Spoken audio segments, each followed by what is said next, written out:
Good morning friends, હું છું નીરજ ભરવાડ. આજના વિડીયોમાં આપણે એક કન્સેપ્ટ સમજવાનો છે. નોર્મલી દર શુક્રવારે આપણે શોર્ટ ટ્રિક શીખતા હોઈએ છીએ. આજે આપણે એક કન્સેપ્ટ સમજવાનો છે અને આજે જે કન્સેપ્ટ સમજવાનો છે એ છે ભાગાકારના નિયમો. એટલે કે કોઈ એક સંખ્યાને બીજી સંખ્યા વડે નિશેષ ભાગી શકાય કે ના ભાગી શકાય. જો આ વસ્તુ આપણે નક્કી કરી શકીએ તો મેથ્સના ઘણા બધા ક્વેશ્ચન્સને ઝડપથી સોલ્વ કરવામાં મદદરૂપ રહે છે.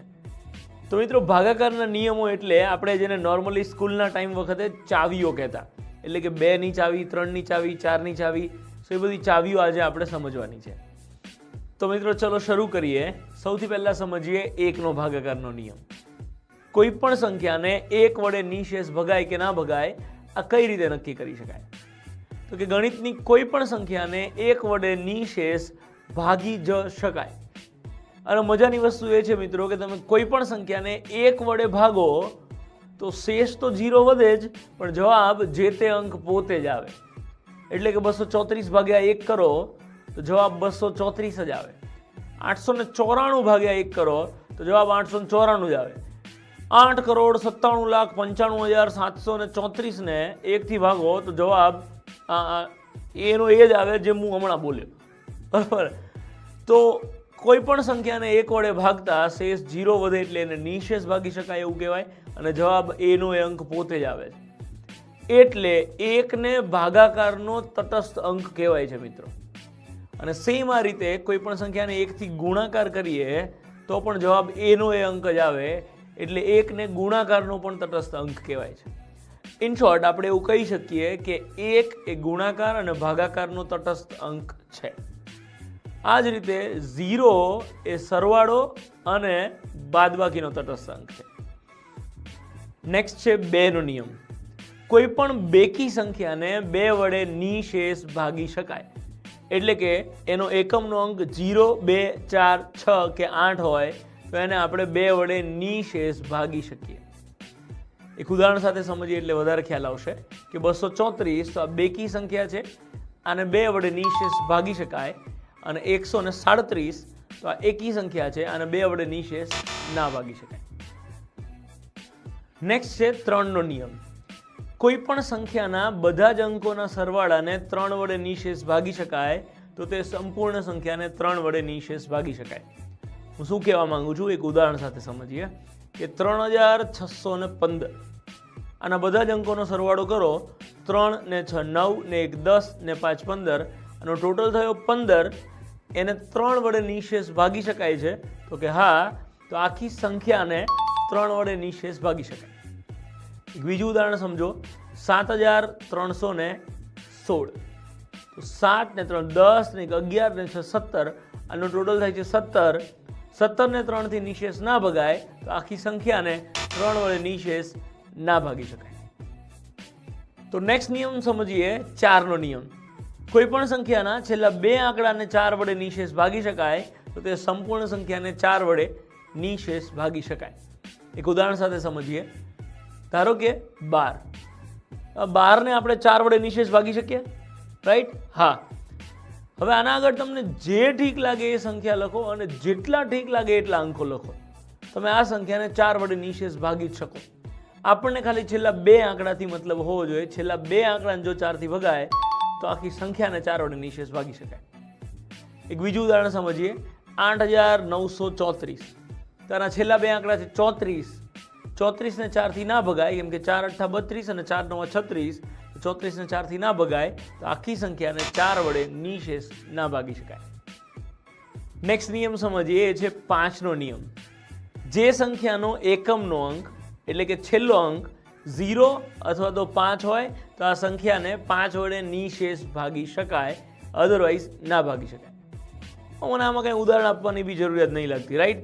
ધારો કે હું એમ કહું 537 તો આને 5 થી ના ભગાય. આના ભગાય, આના ભગાય, આના ના ભગાય, આના ના ભગાય, ના ભગાય, ભગાય. ઓકે હે? સરસ. નેક્સ્ટ નિયમ સમજીએ એ છે 6નો નિયમ. 6 એટલે એને આપણે 2 ગુણ્યા 3 આ રીતે લખી શકીએ.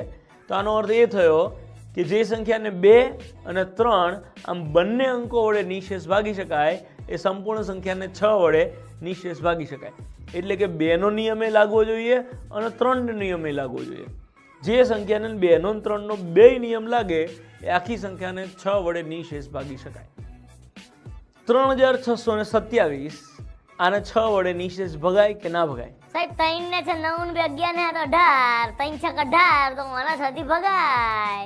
બે ના જીગા, તું જો તો ખરો 3 થી ભગાય છે પણ 2 થી ભગાય. 2 માંથી હેલો નિયમ કયો મિત્રો? 2 માંથી સહેલો નિયમ કયો? તો કે 2 નો નિયમ સહેલો પડે ને કે સંખ્યા બેકી છે કે નહીં.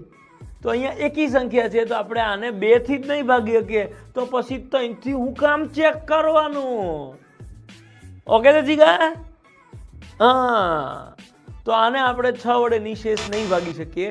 ટૂંકમાં બેકી સંખ્યા હોય તો જ આપણે ચેક કરવાનું કે 6 થી ભગાય કે નહીં. અને આના સાથે તમે જીગલા તું એક નિયમ સમજી લો કે કોઈ પણ એકી સંખ્યાને ક્યારેય કોઈ પણ બેકી સંખ્યા વડે નિશેષ ભાગી શકાય નહીં. તો 6નો નિયમ સમજતા પહેલા એક વસ્તુ બીજી સમજી લો કે કોઈ પણ એકી સંખ્યા હોય એના ભાગ્યા કોઈ પણ બેકી સંખ્યા આવે તો આપણે એને 6 વડે નિશેષ નહીં ભાગી શકીએ. રાઈટ? 4656 આને 6 વડે ભગાય કે નહીં? તો કે ભાગી શકાય, કેમ કે બેકી સંખ્યા છે તો 2 થી ભગાય. અને આનો ટોટલ શું થાય? 4 ને 6 10 ને 15 ને 6 21, તો ટોટલ 21 છે. તો આને 3 વડે પણ ભાગી શકાય. તો 2 થી ભગાય તો કે હા, 3 થી ભગાય તો કે હા, તો 6 થી ભગાય કે હા. તો નેક્સ્ટ સમજીએ 7નો નિયમ. કોઈ પણ સંખ્યાને 7 વડે નિશેષ ભાગી શકાય કે નહીં, આ કઈ રીતે નક્કી થશે? તો ધ્યાનથી સમજો મિત્રો, થોડો સ્માર્ટ નિયમ છે, અઘરો નથી પણ સ્માર્ટ છે. નિયમ એવો છે કે કોઈ પણ સંખ્યાને 7 વડે નિશેષ ભગાય કે નહીં આ નક્કી કરવા માટે એના છેલ્લો અંક એટલે કે એકમના અંકનો ડબલ કરી બાકી બધા અંકમાંથી બાદ કરો.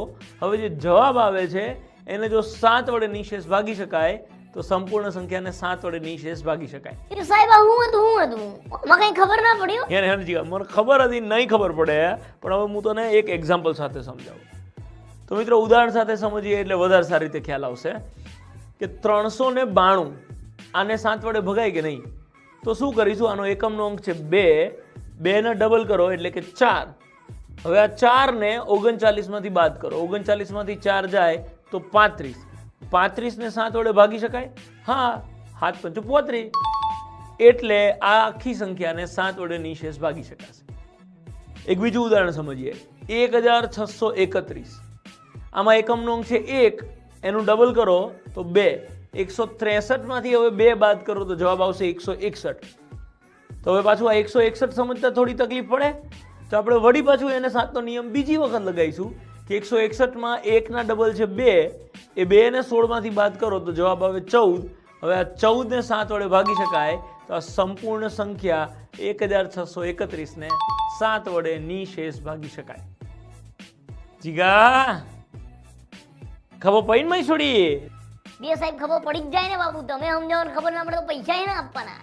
હા મિત્રો, તમને બી ખબર પડી ને 7નો નિયમ કઈ રીતે લાગે છે. ચલો આગળ વધીએ. નેક્સ્ટ છે 8નો નિયમ. મિત્રો 8નો નિયમ એવો છે કે જે સંખ્યાના છેલ્લા 3 અંકોને તમે 8 વડે નિશેષ ભાગી શકો તે સંપૂર્ણ સંખ્યાને 8 વડે નિશેષ ભાગી શકાય. એટલે કે 9512, તો આના છેલ્લા 3 આંકડા છે 512. તો 512 ને 8 વડે નિશેષ ભાગી શકાય? તો કે હા, તો આ સંપૂર્ણ સંખ્યાને 8 વડે નિશેષ ભાગી શકાશે. એક બીજું એક્ઝામ્પલ સમજીએ. 6170, તો આના છેલ્લા 3 આંકડા છે 170.